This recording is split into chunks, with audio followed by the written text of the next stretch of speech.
Napailangan na rin scheme ang mga nasa libreng lugar, kaya nagkaroon ng resulta.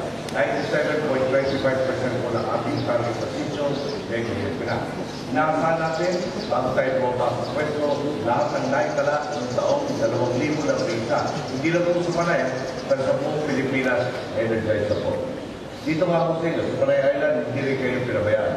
Ito po 3,618 sitios na ating napailawan ay nalapas na ang 2,500 siyam na sitio nabigyan ng kuryente ng nakaraang administrasyon sa loob ng mga nakaraang administrasyon sa loob ng 13 taon.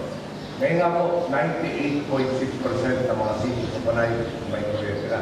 At ngayong Marso, ang pakakusatin, target po natin maabot 100% ng pagpapailaw sa kabuuan 6,214 na sitio sa Panay Island.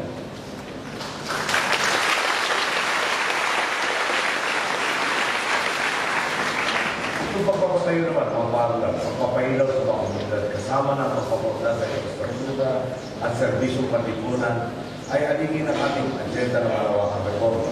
Dito po sa Iloilo, pati may pagkakaisa ng pamahalaan ng mamayan. Dito, tapat ng pagbabayad ng buwis at pagsunod sa mga patakaran dahil alam ninyo para ito sa ikububuti ng Iloilo.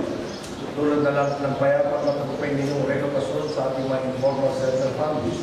Sabi nga ni Manong Frank, mayaman man ang mahirap kung kailangan ng kalsada, walang reklamo. Miski, may Congressman Marocco, umayag ma-demolish sa kanyang bahay dahil po ay nasa right po. Talaga naman po, malayo na ang ating narating sa dapat.